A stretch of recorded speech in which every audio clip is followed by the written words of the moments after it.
Hi, boys and girls. I'm Rosemary. It's been a while since I've put any videos here on YouTube because most of the library classes are back in person. So, but I do have to deliver some kits for this ladybug to one of the libraries, and you will have picked up your kits by now if you're watching this video. And I'm going to walk you through painting it. It is a very simple piece. It's very easy, but it's really adorable. It's a cute little ladybug. And I just want to mention a few things. You have your brushes, you have your paint, and I also gave you a little bit of glitter. The glitter will be the last thing that we do, so don't use the glitter now. I marked it on those pods that you got, so you'll know the difference between the white acrylic paint and the glitter because they look the same. So don't put the glitter on now. I only gave you a little white to put in the eyes so that if it was all black, you wouldn't be able to see that there's an eye there. So we're going to start out with the red because the black is the last color I always do. The black really gets in the brush, gets in the water, it just makes a mess if it gets on everything else. So you can paint the red over the entire shell. The black will cover on top of it. So don't go around the circles. Paint the whole shell in the red. All right, and then we're going to be painting the bottom in the black, the face in the black, his little horns or antenna or whatever they're called. And then we'll do the white, and I also put a little bit of red on his mouth. So I'll start with the red. I'll show you what I did. Now you have the square brush that I gave you. I'd use the bigger brush and just nice and smooth. Don't scoop up the color. A lot of children have a tendency to scoop up the color and lay it on and don't smooth it out.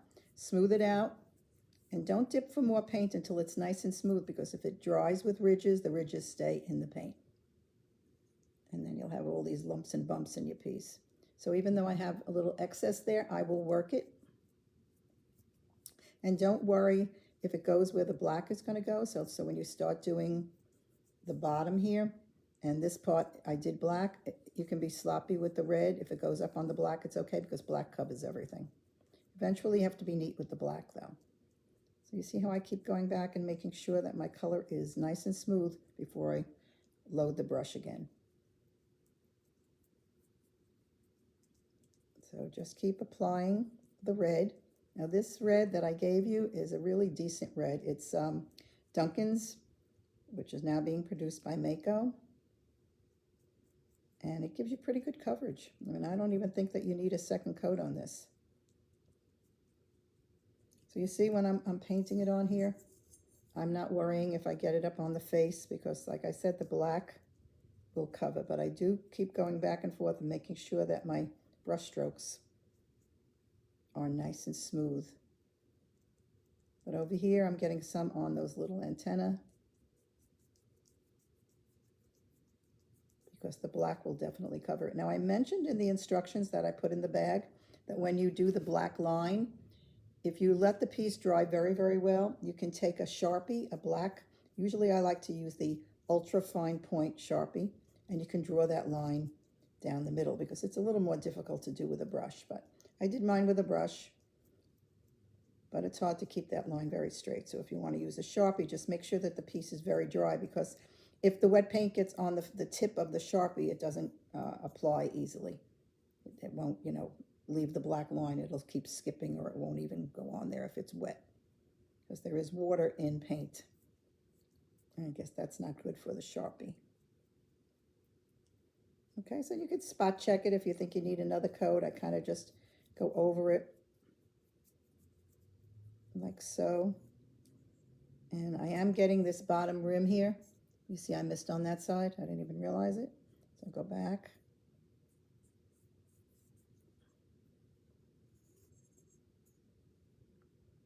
And it doesn't mean that once you wash the brush with the red that you can't go back to it later also. Okay, so I have the red. And if I have a light spot, I go back and I touch it up rather than have to do a complete second coat on the piece. Because like I said, this red is pretty good. It gives you pretty good coverage. It's called Barnyard Red. Okay. And it is made by Mako now. It's still being bottled as Dunkin', but it's made by Mako. Okay, so I got a pretty good coverage on that. So now, don't bang your brushes in the bottom of the bowl. Swish them in the water. I always tell you this on every video, swish, swish. If you get a lot of paint all the way up onto the metal here, just push it off with your thumb, swish it again, and dry it on a paper towel. You should always have a paper towel sitting next to you. I have my paper towel here, and I just get some of that color out. It doesn't matter too much if you're going to be putting the black in the brush, because the black will definitely overpower the red. But if you're going to another color, you would really have to wash your brush a lot better. So now I'm going to pick up some of the black and put it in my palette. You don't need a lot of paint because I filled that palette, not even all the way full, and the red is still plenty of red left. All right, now you have a small pointy brush. So you can outline the areas where the red is, and that's usually what I do. I put a little bit of the paint in my pointy brush, and I'll outline these small areas first, and then I'll take the bigger brush and go back and do the bigger areas with the bigger brush that I just used for the red. So I'm going to outline all along the red with the small brush. So what I'm doing, I'm just using the small brush to trim the head where it meets the red. Okay? You can do that all the way around.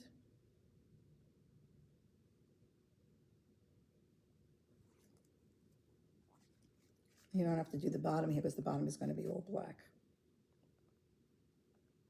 Under the head anyway, but where it meets the red, you might want to use this little brush to do that also. And I mean like along here. You might want to use this little brush and just trim where the shell meets the body. Okay, so I'm going to go to the big brush, but if you want, you can continue with the small brush to trim it. And then we're going to take the bigger brush, and because I trimmed the face, I can now go right over everything. Go over the eyes. We'll put the white on top of the black. And I don't have to worry about getting it on the shell now.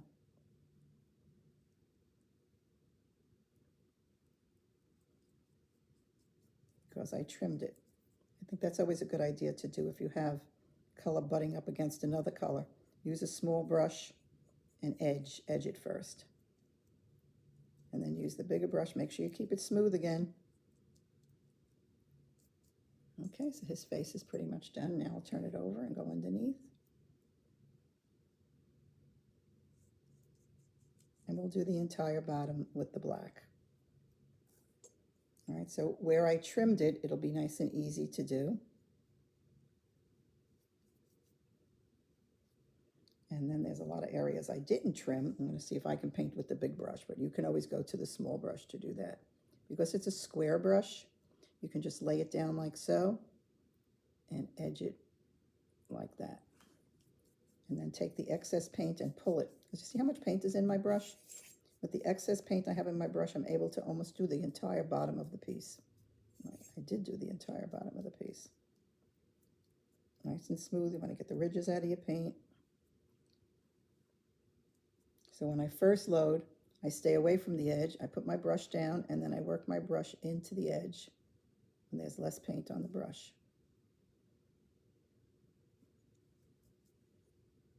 Again, load. Start away from the edge. And then flatten the brush and work nice and smooth into the edge.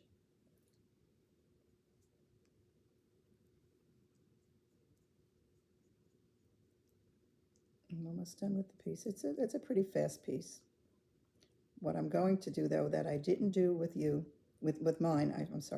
my piece, is put some glitter on it. I think it'll liven them up a little bit, give them a little oomph. There's such a word. Okay, so nice and smooth. See how easy and fast that was? Now, that might be wet for a few minutes, so leave them upside down to dry. Make sure your paint is smooth. If you have any puddles in the paint, just smooth it out. Because if you leave a puddle, it will not dry. Now, if you get it on the red, if you have a paper towel, you might be able to wipe some of it off if you get it immediately. And a little water might take some of it off. Don't try to keep globbing the red on top of the black because it will not cover. You have to make sure that you get this nice and dry and do 2, 3, 4, 5 coats because black is very hard to cover. So do the red with very thin coats over the black. But if it gets on there, take a paper towel immediately and wipe it, and then a little damp paper towel and wipe it. It'll smear the black, but it'll make it thinner so that you'll be able to touch it up a lot easier with the red. Okay, so now I'm washing this brush out. You see what I mean about how the water just gets so bad from the black. That's why I like to do black last whenever I'm doing anything. Okay, that I'm going to leave there. So now I'm going to be taking a little bit of the white and putting it above the eyeballs. See if this is dry enough. I think I'm dry enough up there. See where I put the white on him? There's the bulging part of the eye. I put a little bit of white above it. Actually, they're right up to his eyebrows. I did it. It's not even like that, but I did it like that so that you could see it, because if you leave the eyes like that, you can't really even see them. So I put some white above them. I just have to let it dry before you handle it. I'll see if I can do it upside down so you can see it.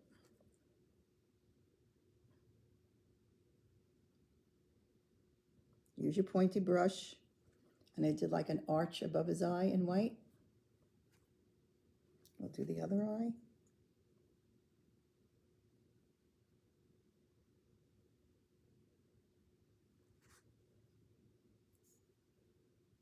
Okay, so I just want you to be able to see. Now you can see the black eye. And then you also put a little dot in the eye. And that's like a highlight, reflecting light. Okay, so now you can see the eye. Okay, now on the mouth, I painted a little bit of red. Again, with your small pointy brush, I put red on his bottom lip.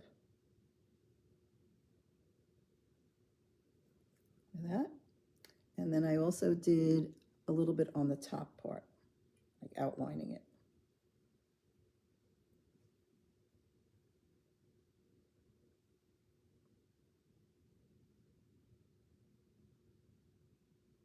Okay, there we go.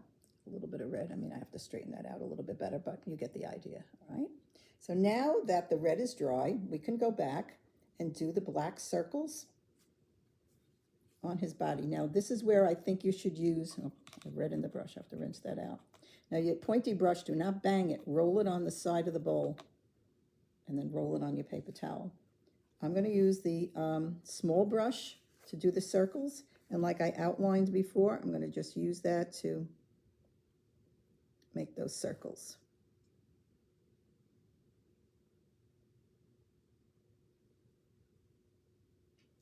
Don't put too much paint in the brush, because now you don't have anywhere to spread it. It's just a little area, so if you have too much paint, you're definitely going to get it up on the red. Just take your time and outline each circle.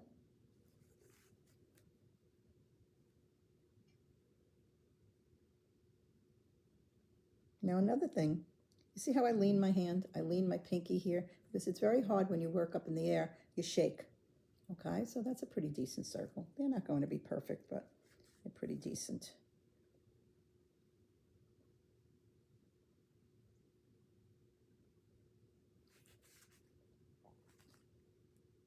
These are a little more time consuming.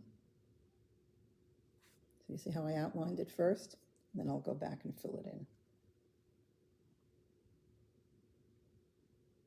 Just a little bit of paint goes a long way. Don't, like I said, don't overload your brush, because then you'll get it all over the red.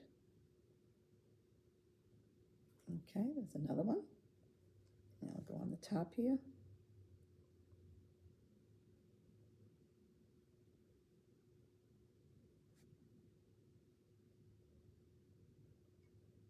I do like half a circle at a time.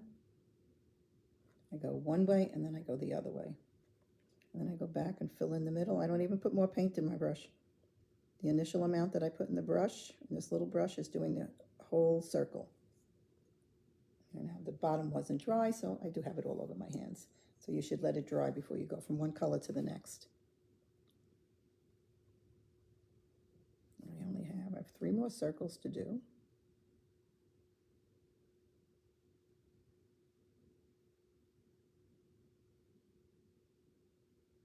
Just take your time. There's no rush. Let it dry good between coats. Okay, so I have 3 on that side, and I'm going to be doing 3 on this side.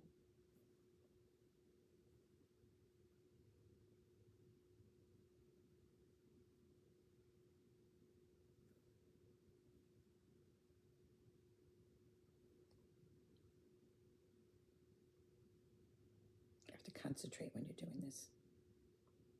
So I'm not talking a lot. Trying to get it to be neat. This time I have to keep reloading my brush. Doesn't seem like I have enough in the brush. Okay, that's 5 and 1 more and we're done.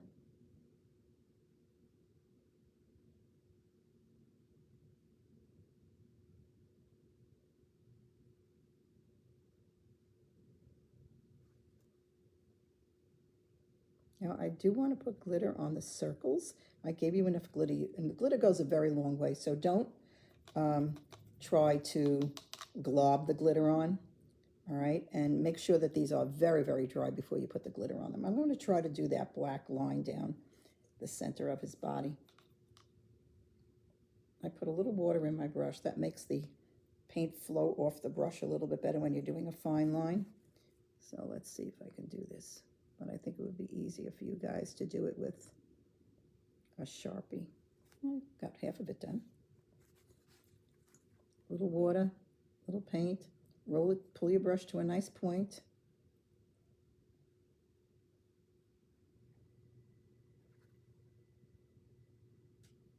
And I've got the whole line down the back. Okay, and it's easy for me, and everyone says, I always say everything is easy, but I've been doing it for a very long time, so it just takes practice. Don't rush it. It takes practice, okay? So I gave you the glitter. I don't know if I'm going to be able to put the glitter on it because it's kind of wet and I just smeared one of my circles on here. So this is what I was saying about touching it up. I did go out of the line here on that one. So I'm going to take the red, and it's good that I can show you. I'm going to paint it on. I'm going to put it on very smoothly and pull it out. See here? I'm pulling it out. Now you're still going to see the red, but that's okay. Because if you glob it on there, it'll never dry. So I will just continue to do, see that little spot right there? I'll just continue to do, let it dry, and I'll continue to touch up. Eventually 2 or 3 coats, it'll probably, cover it. But if you glob it on, that's not good. Okay. See if I can do a second coat, but mine is really not dry. But the second coat does make a difference. And the second coat, it's right there. You can hardly see it anymore. All right, 2 or 3 thin coats will cover it. And I have a little spot here that's a little light. I'm going to go back and just put a little bit of red on that too. So you can go back and touch up. Okay, so let me see if at least one of these circles is dry that I can show you how the glitter goes on.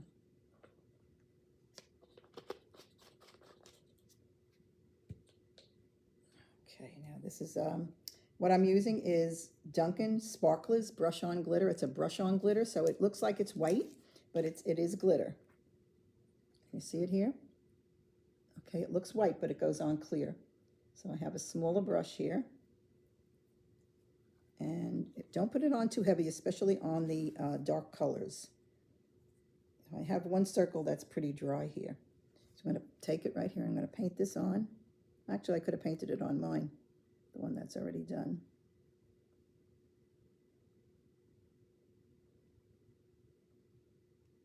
Nice and thin, not too much paint in your brush. So it does go on a little white looking, but it will dry clear. All right, the rest of my circles are pretty wet, so I'm not going to be doing that on there, but you get the idea. Just one thin coat. You can do it on the shell if you want to. You could put it wherever you want. You could put a little bit on his eyebrows. Maybe they'll make them stand out. I put a little bit on his eyebrows. Can you see the shine there after it's dry? It may make it stand out a little bit better too, but you can put it wherever you want. You can put it on his lip, put it on his little horns up there, but it will eventually give it a little sparkle. Okay, so that's the ladybug. And a fast piece, a very fast piece, very easy piece. And I would like to thank you all for picking up these kits at the library. Thank the library for asking me to bring them. And I'll be putting up another video next because I have to put this up next, and then I'm going to be also delivering these kits to the library. So this is the next video I'll be doing. All right. So again, thank you so much, and keep enjoying ceramics.